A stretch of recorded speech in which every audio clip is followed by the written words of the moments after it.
Good evening. For over a week now, tension continues to simmer in Basirhat in West Bengal. It flared up after a communal Facebook post followed by violent protests which the West Bengal government failed to control. Yes, let's call a spade a spade. They failed to control it. For weeks, if not more, one can see a very strong sentiment on the ground that the state government's minority appeasement is working against the interest of the majority community. Mamata Banerjee being accused of a go-slow in cases to suit her politically. Tension also increased politically when the BJP accused the TMC of working against the Hindu interest, almost treating them as second-class citizens in their own state. So when Mamata is accused of going slow on cases, not taking central assistance, allowing the situation to remain volatile, is she not flaring up these tensions herself? Is Mamata blaming centre for non-cooperation and being on the war path with just about everyone, the central forces, the opposition, even the governor, enough to explain a law and order chaos? We are going to debate this tonight on Face Off. I'm Sanket Upadhyay.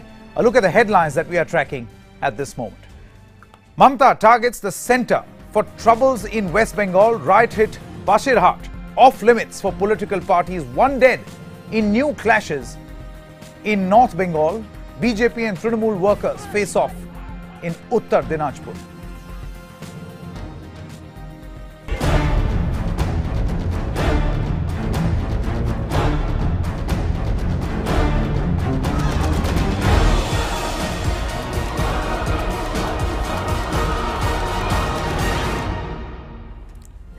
That's going to be our top focus, but let's quickly take a look at the other headlines that we are tracking. Breakthrough in the Ballabgarh lynching case. The main accused is detained in Maharashtra by a Faridabad police team. The other headline, India takes up Vijay Mallya's case at the highest level. Prime Minister Modi raises this issue of economic absconders with Prime Minister of the UK, Theresa May, at the G20 summit.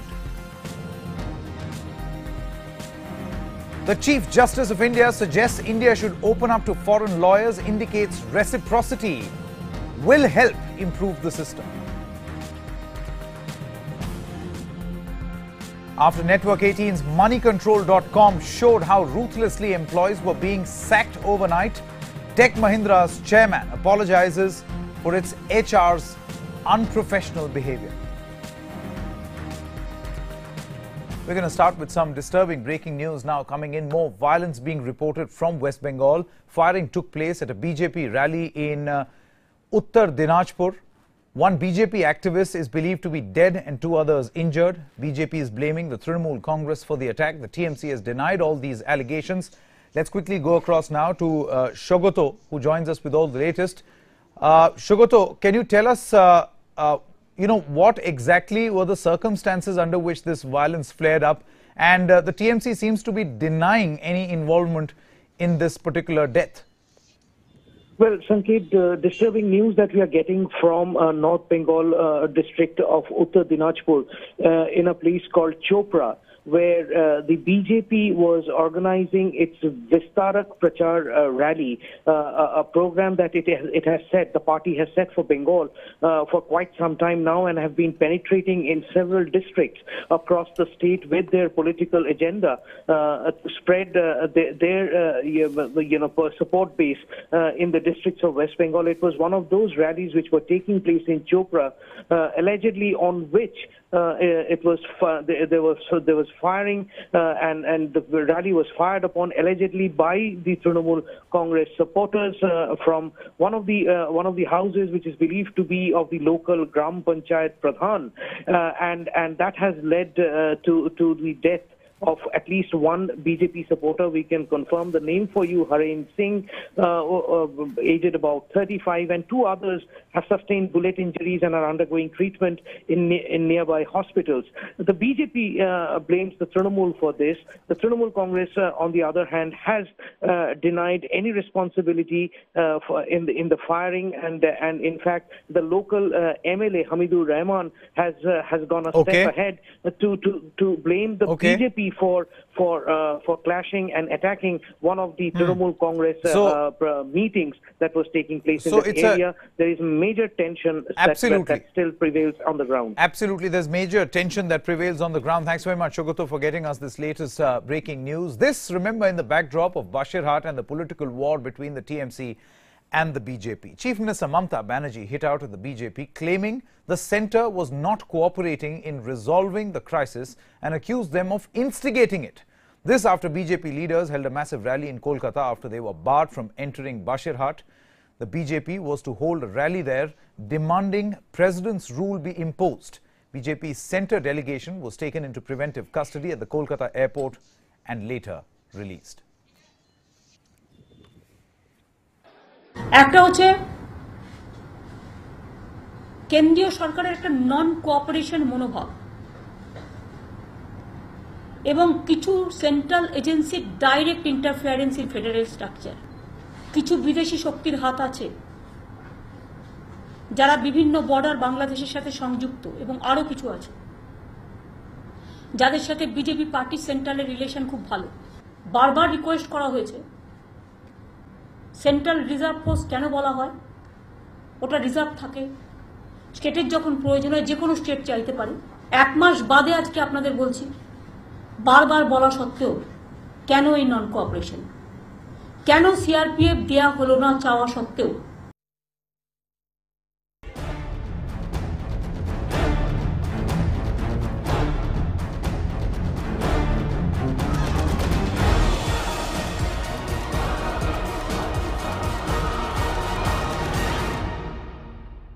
All right, let's deep dive straight into that debate on Face Off at 9. With me in the studio is Ajay Gautam, founder of humhindu.com.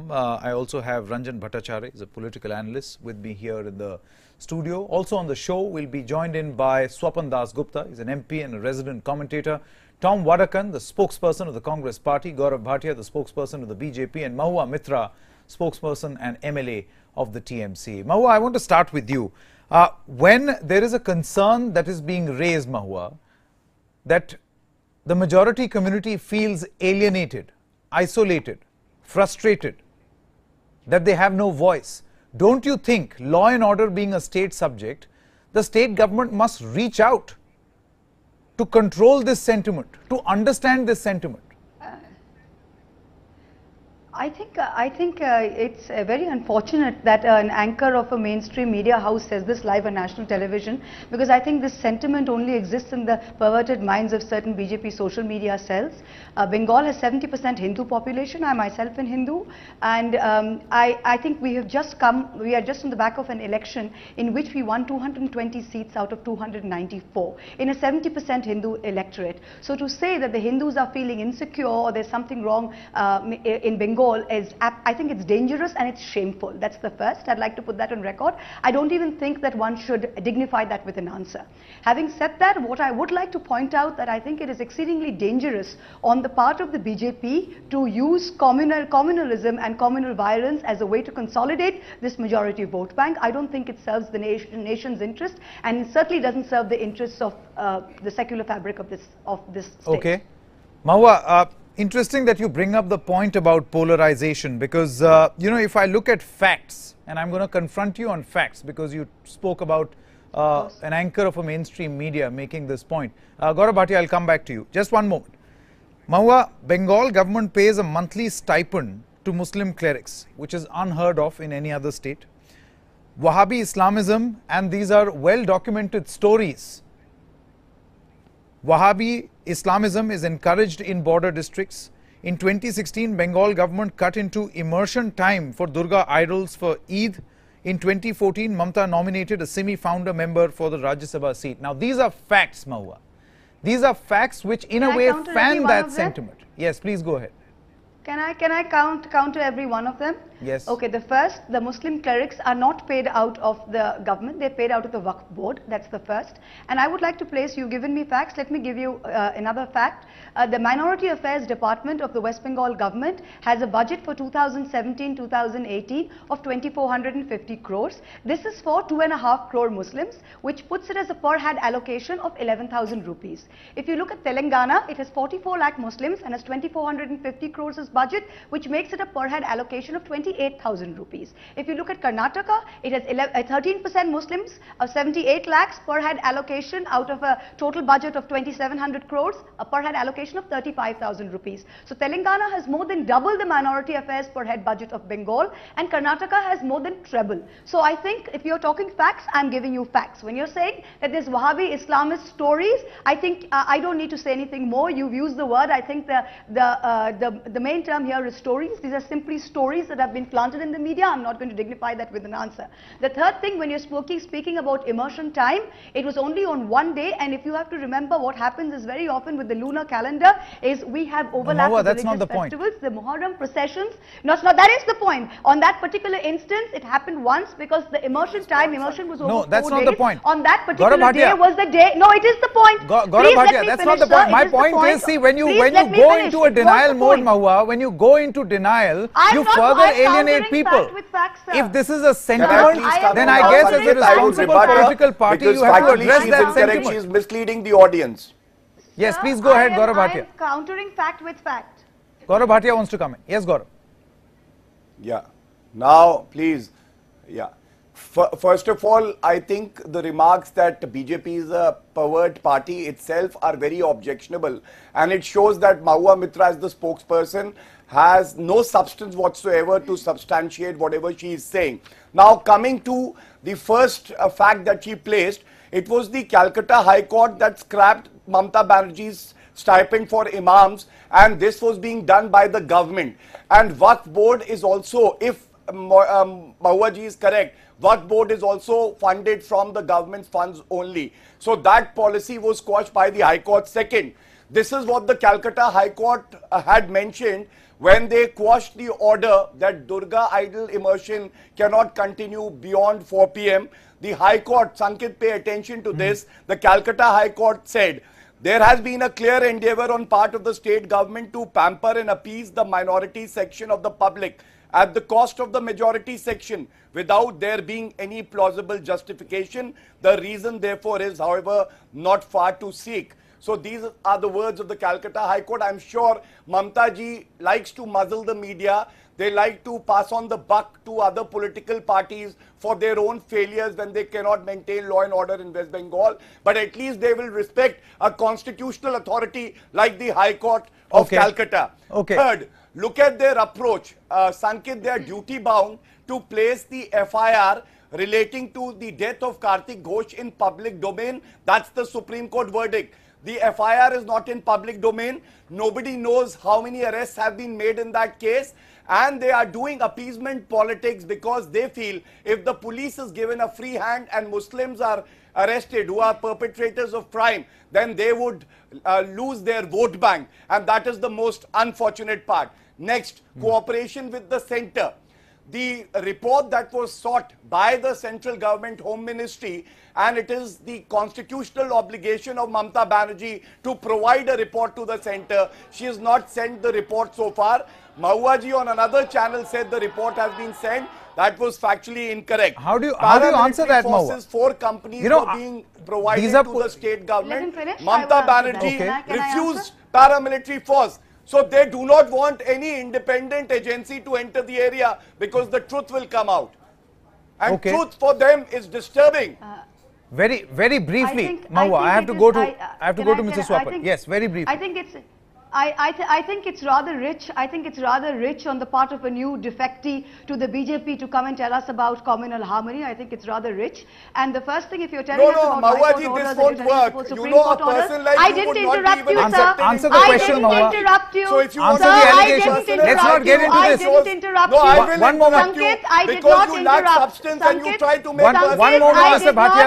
Mahua, please go ahead. That should be. Mahua, stick to the facts. You are making personal remarks remarks and I object to I that. didn't interrupt If you you. lack Sanket, substance Sanket, and you Yes. think others would One do, moment. at Mr. least Bhatia, I would not be the Mr. one. Bhatia, one I moment. would not be the One moment. You have asked My certain questions. defection happened Sanket, because One moment. Let's I please like have everyone the on the BJP's screen. policy. Just one moment. I wear it as a badge of honor. Mr. A Bhatia, person like just you, one moment. If you try to defect, no other Mr. party will Bhatia, just even one take you. moment. One Sir, moment. sir, One can moment. I Mitra, finish? Mahua Mitra, before you start answering, I just want to say, let's not get personal in this debate. No, if you I could don't. just answer the She allegations. has to Please, answer can I the finish, questions sir? that I have asked Can her. I finish, ma'am? Not make Answer the personal questions remarks. first. Can I finish? Go ahead. Okay, sir. No personal okay, the allegation. first thing is this. The Go first thing is this. This is not a personal allegation. When somebody is sitting there making completely unfounded allegations against the chief minister, against my party, I have every right. I have every right to come back with whatever facts on my plate. That's the first. And I would like to tell you Have one you thing. sent I the am not report to going the to sit center, here. Mawadji? I'm asking. This Where is is the a FIR? civilized. Please understand. Have you arrested Please anybody? understand, Sanket, I am not here for the Spanish Inquisition to It be is held a by a civilized minor debate functionary and of the you need to BJP. answer the If pointed you questions cannot run, just because Sanket, you want I to am muzzle not the going to voice Mr. get Bhatia, into just a one moment. Spokesperson Okay, of let other me parties. give me Sanket, a would minute. not one be second. taken. Sanket, you know something? All right, Sanket. Sanket, you know something? Sanket, you have 5 other people. You have 5 other people. I'm sure they'll be only too happy to enter into this sort of a slanging match with Mr. Bhatia on national television. It is below my dignity. So when you think you can conduct the debate on your terms, where you let everyone finish, No, but why please don't let you me know. answer? I will come and answer. Why don't you No, answer? Why I'm don't you trying to answer the allegations? I will not answer.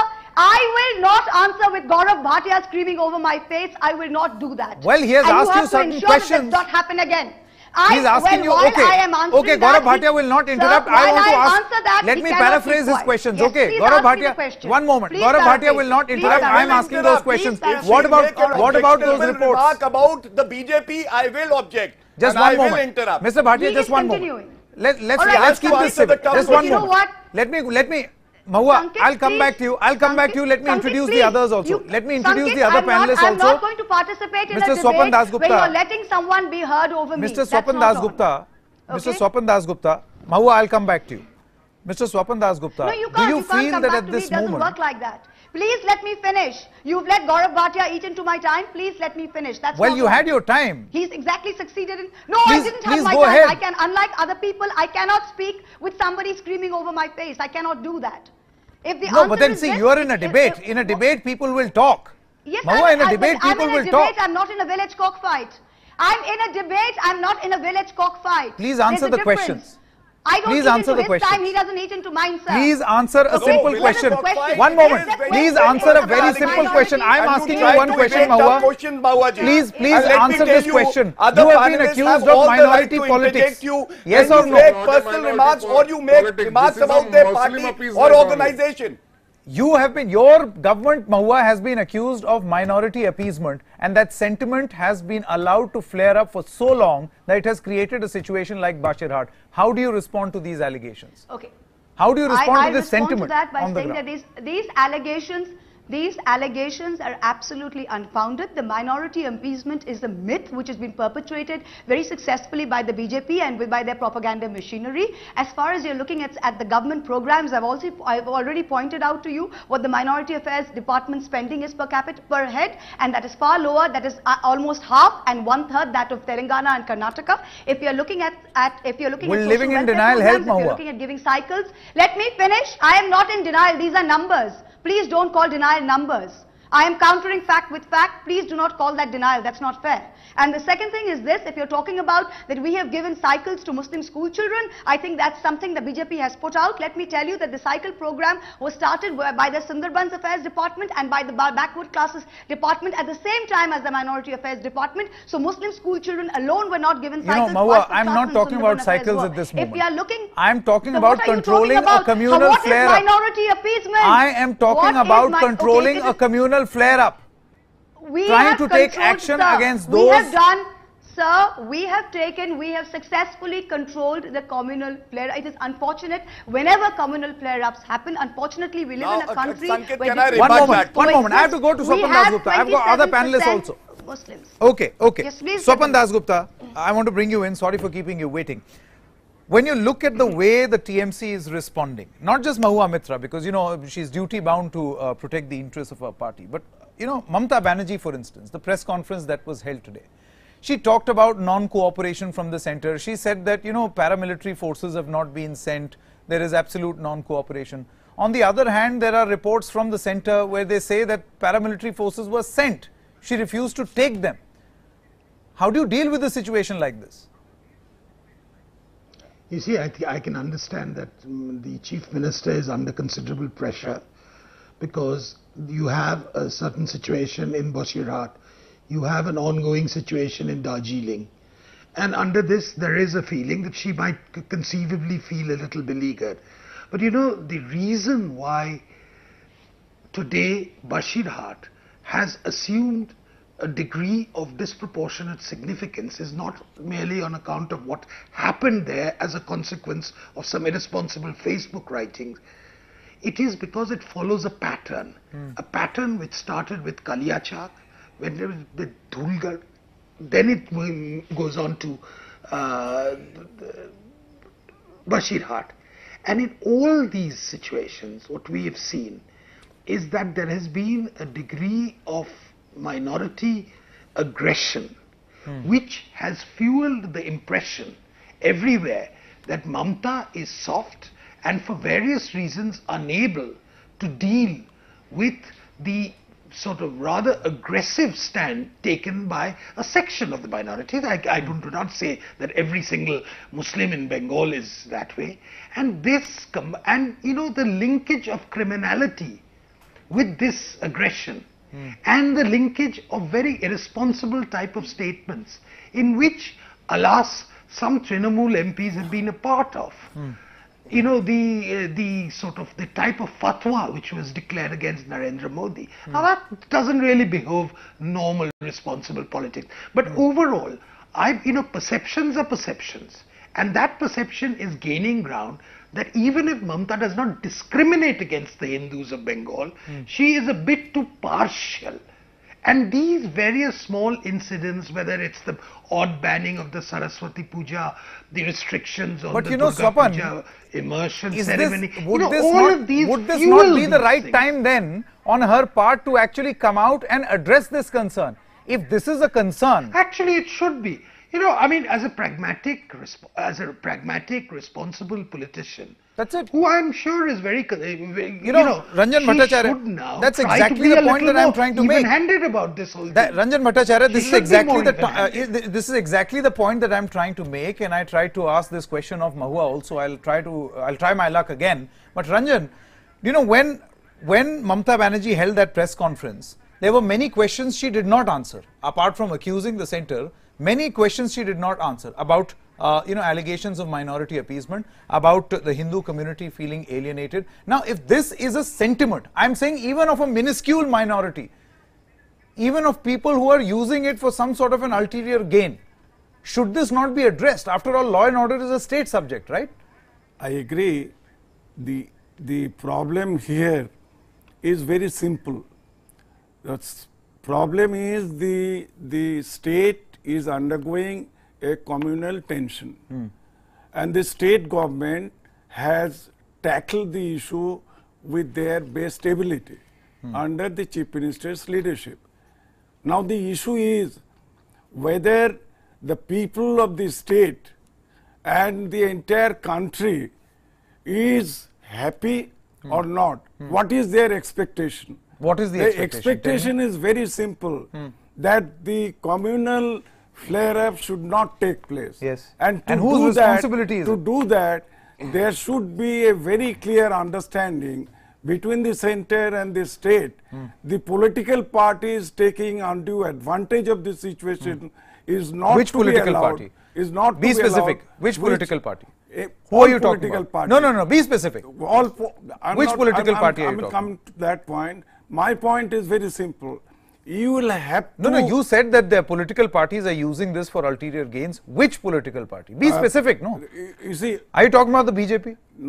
Of course, BJP is trying to do so. So you are saying this tension has been created by the BJP? Today in the press conference, Mamta Banerjee made it very clear.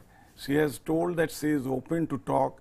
She says that once the situation is under total control, No, but then are you, see, this is a point that I don't understand, Mr. Ajay Gautam. You are going to sit and wait for situation to become better and then you will start the dialogue. Are, how do you control the situation which has flared up now? Sir, actually, you have to start the talks now, no? Actually, either state or the center, both are equally responsible for the same situation to protect the life and liberty of the citizen. It is a responsibility of the state, and when state is failed to do so, then there is a Article 353 to 356 under the Constitution of India. Center has empowered to intervene in the affairs of the state. But now, because both have their political aspects and they both want to escalate their vote percentage, so therefore the center has become in a image of Dhritarashtra, and they let the Hindu die in the West Bengal because they impose the president rule in the Uttarakhand for their political purpose, but right now they are not exercising their power to no, but then what do you want them to do? Impose the president rule, to impose the president so you want president's rule in West Bengal. Bengal to protect the life and liberty of the Hindus in the state. Sir, this is not a minority appeasement, this is a Muslim appeasement, sir. There is a lot of difference in a minority appeasement between the Muslim appeasement. I am asking a very simple question. Everybody knows about the image and perception about the Mamta Didi in West Bengal. Everybody knows because they lathi charge on Hanuman Jayanti on the Hindu community. They make the restrictions on the many Hindu festivals to organize the and celebrate the Hindu festivals. Everybody knows the mindset of the Mamata Banerjee, the Chief Minister of Bengal, ki what she is doing and what she wants. Okay, let me get in order to Muslim appeasement, just because the coming election is standing on the door. No, but then I don't understand this point at this moment. Sir, I am charging the both. Tom Vadakan. Why the Hindu people's dying? Tom Vadakan, see, instead of Hindu Muslim, yes, sir, I feel law and order is a state subject. It is Mamata Banerjee's responsibility, so that there is no communal flare-up. Sir, I am saying, if state is failed to respond to discharge its duty, then what is the responsibility of the center? So you are saying that the center must step in. This is the right time that center may intervene and exercise its power under the Constitution of India. I don't know. Impose the presidential rule in the West Bengal to save the life and property of the Mr. Tom Vadakan in the West okay, Bengal. Just one more. Mr. Tom Vadakan, when in Uttar Pradesh, if I can get silence, I can speak. Yes, yeah. I'm coming to you, Mr. Tom Vadakan. In Uttar Pradesh, I'm bringing, drawing your attention to UP. When this whole episode of Kairana exodus came to light, the Congress, the Samajwadi Party, Gaurav Bhatia's old party, many other political parties said that no, there is nothing of this sort. There is no such sentiment. The BJP kept saying that yes, see, there is exodus happening. The Samajwadi Party said and the Congress said that no, this is being notoriously, put together to divide people on communal lines. Now we have a similar situation. Do you think this is political notoriety or something which political parties refuse to see?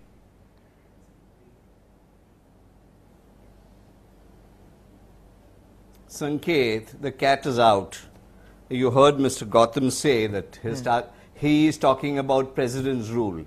And to top it all, Sanket, I need to add a few things. There has been a communication between the governor of West Bengal. The governor is supposed to be a very honorable man. But the person who is the governor also need to be honorable. While we can respect a constitutional authority, the incumbent should be equally playing on a level playing field. What are you alleging? He sent 30 letters. What are you alleging? Name you 30 letters. I'm coming to it. I'm coming to it. Sanket, just have patience. 30 letters to Mamta ji on the letterhead of not as the governor but as the BJP letterhead. 30 letters. The cat is out. The target is Mamta ji is a leader of the Gadbandhan.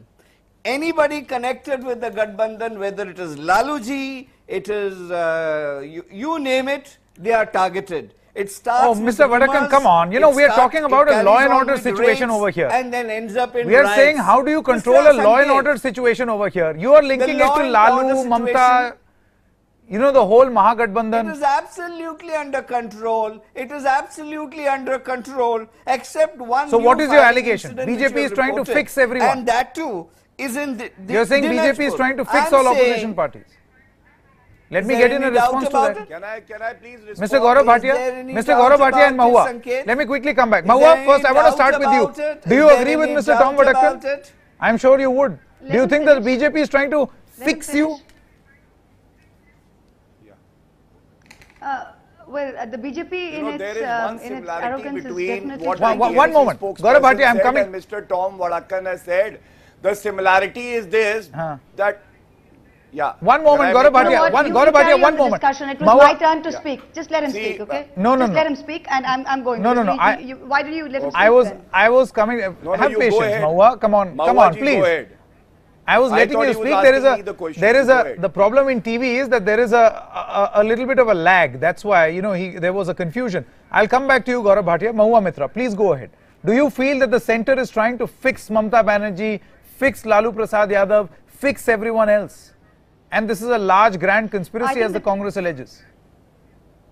I don't think the term fix is very parliamentary, so I would refrain from using that.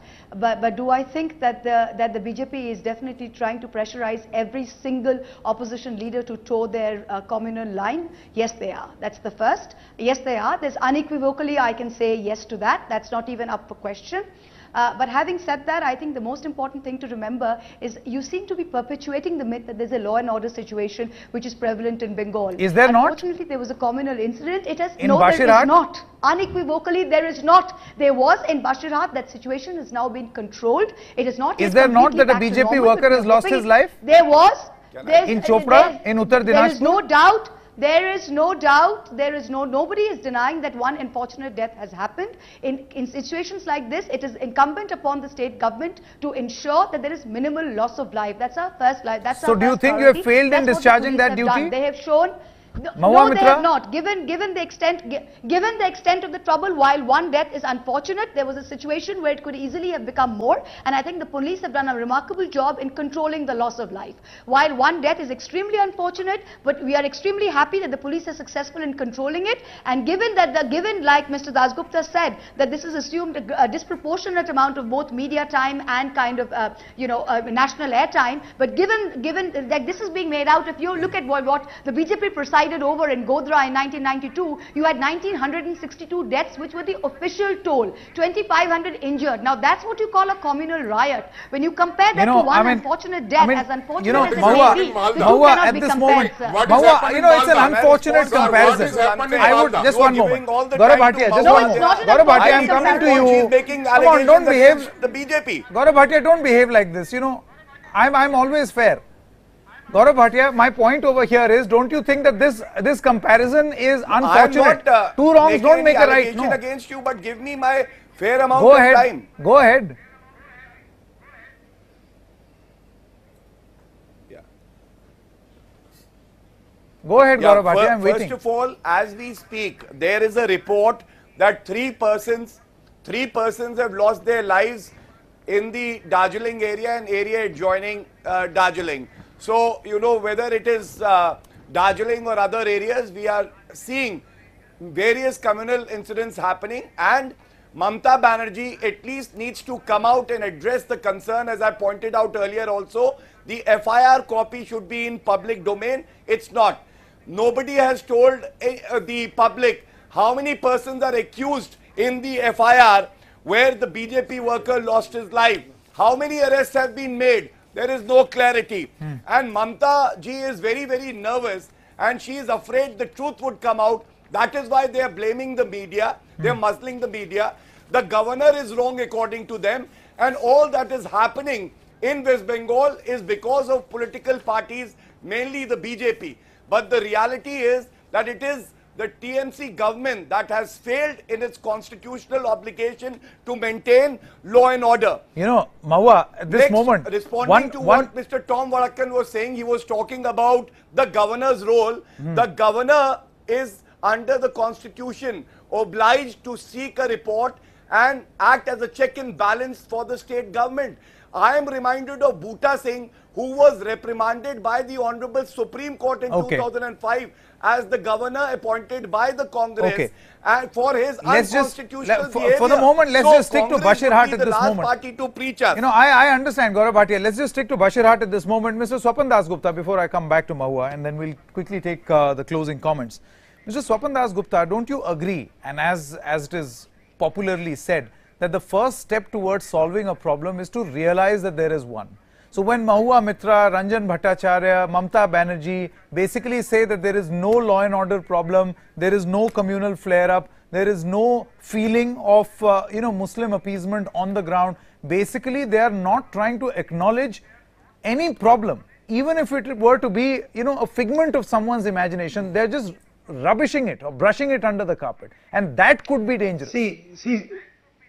See, Sanket, I don't expect actually any politician to ever admit problems, even if there are gross problems. And I think that's the political culture of our day. So I'm not really worried. But I think what is far more important is for the Trinamool Congress to realize that their functionaries have been giving the impression that they are not acting in an even-handed manner.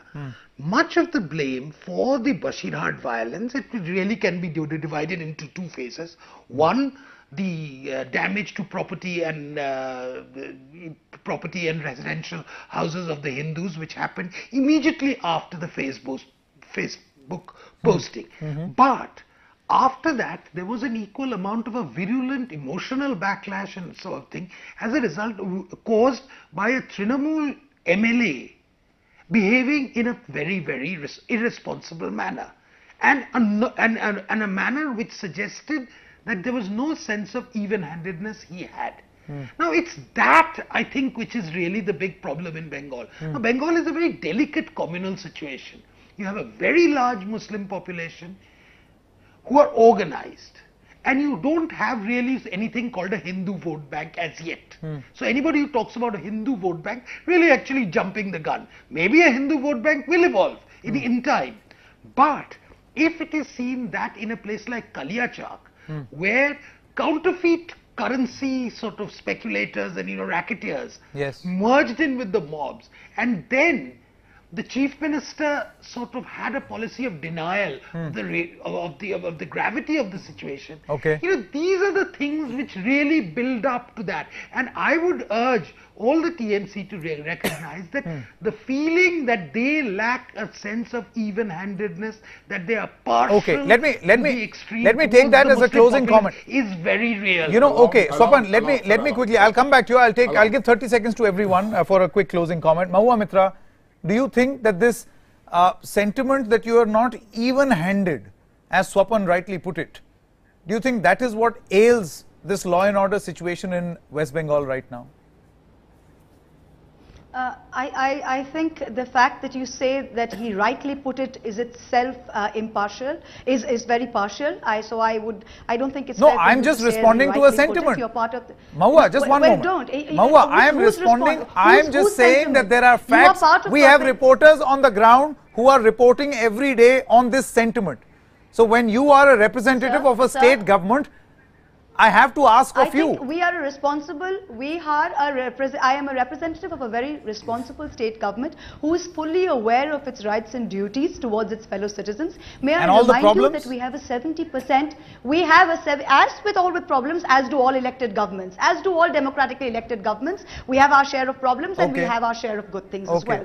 Nobody can deny that. That's the first. The first thing is that we have come into power not once but twice, and our mandate this time was even more far-reaching than our I'm just saying, Mahua, we have won. Let's just see that you are able to contain the situation. Please let me finish. Please, sir, you've asked me a question. Very briefly, I'm running out of time. Vote bank. Let me tell you. Yes, fine. We have won 220 seats out of 294 with a 70% Hindu vote share. I don't think that would happen in a situation if Hindus were feeling insecure. So I think this is a myth being perpetuated by the BJP, the Hindus in Bengal, as every community is secure. And I think we are doing our part in making sure they are. Quick closing comments. Gaurav Bhatia, 30 seconds, and then Mr. Ajay. Sanket, I need to just quickly respond. Yes, please. First of all, I think Mamata Banerjee should have visited the family members of Kartik Ghosh and should have stood by the family. But I think it's the cheapest kind of appeasement politics that she is doing. Second, what baffles and disturbs everybody is the silence of Mr. Rahul Gandhi, Arvind Kejriwal, Lalu Prasad Yadav, all the pseudo-secularists. And third, West Bengal will never be a mini Pakistan the way TMC is trying to have one in West Bengal. Okay. Mahua ji did not answer about the FIR not being in public domain, about the arrests that have been made, and third, about the Calcutta High Court reprimanding Mamata Banerjee for appeasement politics. Okay, running out of time, Mr. Ajay Gautam and Mr. Vadakar. Yes, 30 seconds. Please go ahead. A TMC worker has uploaded a video on Facebook post by stating that Aryans go back. But situation is under control. In August 2016, many police stations sat in the fire and the arms of the police personnel looted by the mob which are using to kill the Hindu community. But the situation is under the control because the Kartik Ghosh has stopped before the police persons by the mob, but situation is under the control. Number of people dying every day who belong to the Hindu community, but situation is under control. This is the fact which the Hindu community is facing in the West Bengal. I am standing with the tweet of the Honorable Governor of Tripura, Tathagat Rai, which correctly said the home war is the only solution to sort out the problem. Okay, I'm completely out of time at this moment, but Mahua Mitra, Gaurav Bhatia, Tom Vadakkan, Ajay Gautam, Ranjan Bhattacharya, as well as Swapan Dasgupta, many thanks for joining us on this first debate. It's a sentiment which is widely being reported. Since law and order is a state subject, will Mamata Banerjee go beyond blaming, beyond a blame game, and take matters in her control in her state? That's the only limited point that we are making at this moment on Face Off. Stopping for a short break at this moment. Lots more news and updates on the other side.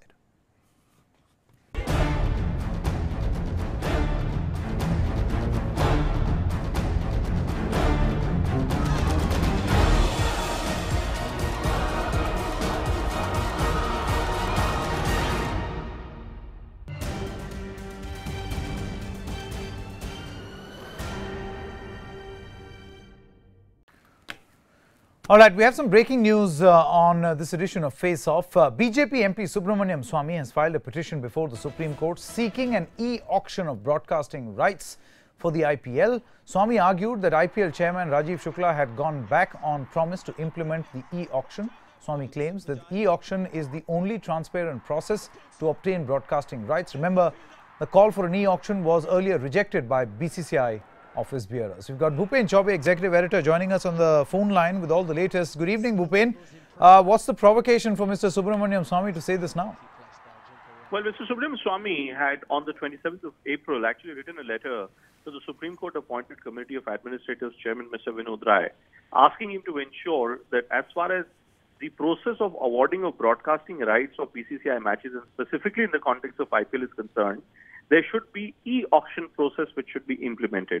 Dr. Swamy believes that in light of Prime Minister's great emphasis on Digital India campaign and all transactions in India largely being encouraged to move towards digital activities, it is better when you're looking at a sum of $200 to $300 million, which is the worth of broadcasting rights for the IPL tournaments in the last few years. It is better if you go in for e-auction tournament, e-auction process. What has now added to this entire mystery is that Rajiv Shukla, in the month of May, as IPL chairman, had chaired a meeting in Dubai of all administrators, where this decision was discussed threadbare whether there should be e-auctioneering or not. Initially, Mr. Shukla had gone on record to suggest that he was in favor of e-auction, but then he backed off. Now what Swamy is angling to know is what were the reasons which led Rajiv Shukla to change his decision. Is there some malified act which is at play or not? That's the reason why he's gone to court, and what we believe, his petition has been accepted before the Supreme Court today itself. Bhupen Chaubey reporting from the national capital. Moving on now, Prime Minister Modi has left Hamburg and is on his way to Delhi after a successful G20 summit. Modi met his British counterpart Theresa May and sought United Kingdom's aid in extraditing economic offenders like Vijay Mallya back to India. Prime Minister Modi held bilateral meets with 6 nations today, including the UK, Italy, Mexico and Argentina. And before we wrap up in this edition of Face Off at 9, how much time did Prime Minister Modi spend working during his 2-nation 5-day trip. My colleague Zaka Jacob crunches the numbers to find out whether Modi is actually non-stop Modi and a 24/7 Prime Minister.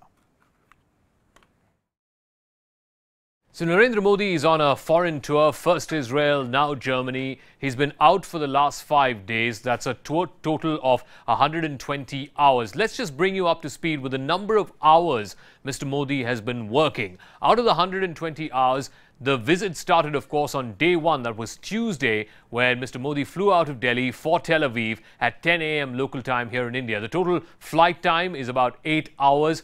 He's got on-board meetings with the National Security Advisor Ajit Doval, with the Foreign Secretary Dr. Jaishankar. He also gets one-on-one briefings with the heads of department of the various departments who will be signing memoranda of understanding with the Israeli side. The Prime Minister also updates himself in that 8-hour journey from New Delhi to Tel Aviv on national and international news developments. The total time, like I said, is 5 days, 120 work hours. He spent 8 hours working on the flight. He arrives in Tel Aviv at 4 o'clock local time at the Tel Aviv airport, where, of course, Benjamin Netanyahu receives him. There is an elaborate function there. This is at 4 o'clock local time. Right after about half an hour of this elaborate opening ceremony, he is then escorted to the Danziger Park, which is a horticulture farm just on the outskirts of Tel Aviv. Right after that, he goes to the Yad Vashem Memorial, the Holocaust Museum, as it's called in Israel, which is the customary trip for any visiting dignitary, any visiting head of state. Right after that, at 8 o'clock local time, he heads off to the residence of Benjamin Netanyahu and his wife for an official dinner being hosted by the Israeli Prime Minister, before which, of course, there are press statements at the Israeli Prime Minister's residence. That dinner gets over at 10:30, 11, and then there is a private meeting between the Israeli and Indian Prime Ministers, which goes on till about 1:30 the next morning. After that, the Prime Minister is briefed by the National Security Advisor as well as the Foreign Secretary. He also has individual meetings with the concerned department heads for the various memoranda of understanding that are signed, so that he can prepare for the one-on-one meetings that are slated for the next day. He also gets apprised on various national and international news developments, including, of course, the standoff between Indian and Chinese troops at Doklam. Then that leads to day two. So in the first 24 hours, he's already worked 21 out of those 24 hours. On day two, he's got early morning meetings, preparing himself for the day's engagements. Remember, this is the most important day in his Israel trip, the day of business, where he has both one-on-one as well as delegation-level talks with the Prime Minister of Israel. But before that, early in the morning, about 10 o'clock local time, he's got a call on with the Israeli President Reuven Rivlin. Right after that, 1 hour after that, at 11 a.m. local time, he's got restricted meetings with Netanyahu, first one-on-one meetings and then delegation-level meetings, and then they go in for a working lunch. And later that afternoon, at about 2:30 or so, both the delegations come out, both the prime ministers come out. There is a series of agreements, about 7 agreements, from water, sanitation to space technology to agriculture, that are signed and exchanged between both sides. Again, both prime ministers read out separate statements. Subsequent to that, both the prime ministers meet with Moshe Holzberg, the 26/11 survivor, and his family. What an emotional meeting that turned out to be. Right after that, the Prime Minister returns to the hotel where he's staying, the King David Hotel. He meets with Israel's main leader of the opposition. Right after that, he attends an award function. And then finally, he and Bibi Netanyahu visit the Indian community event, which is happening in Tel Aviv. That event goes on till late that night, till about 11:30 p.m. that night.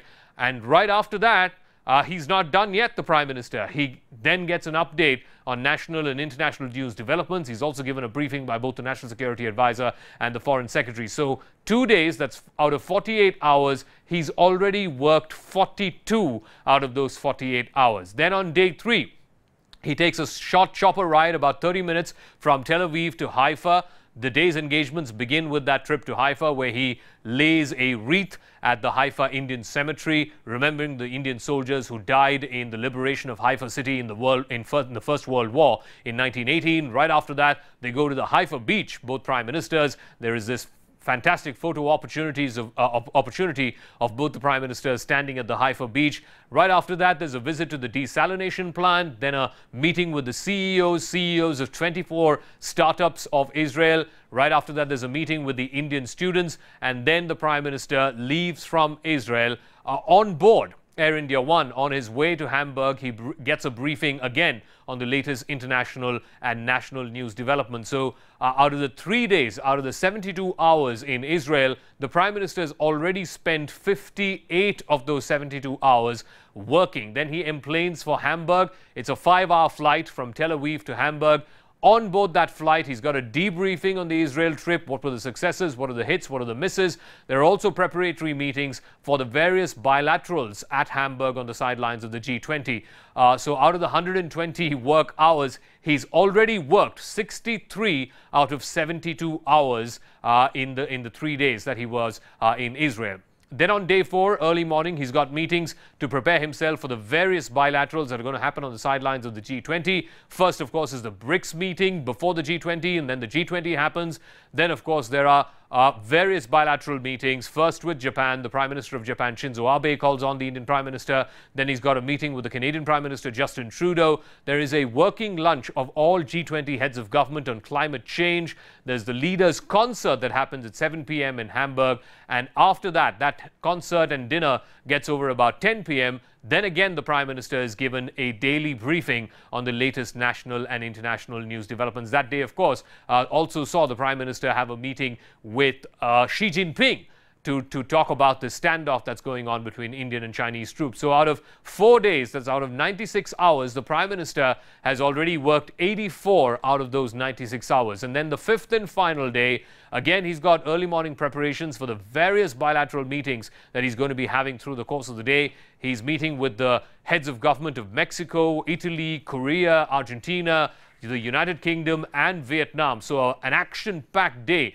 a series of bilateral meetings scheduled for the Prime Minister. There's also a session on women's empowerment, which will be headed by all of the G20 heads of government. And finally, in the afternoon session, there is the concluding of the G20 Leaders Summit in Hamburg. And finally, at about 5 o'clock local time in Hamburg, the Prime Minister enplanes back to New Delhi. And on board that plane, he's once again got a debrief on the hits and misses of the G20. He also gets a briefing by the National Security Advisor as well as the Foreign Secretary and the heads of concerned departments. Debriefings happen on board Air India One on all the bilateral meetings that he's had with the various heads of government. He also gets the latest updates on the most important national and international news stories that have broken through the course of the last 24 hours. So out of 120 work hours, the Prime Minister has worked 105 hours. So that's an average of just 3 hours of sleep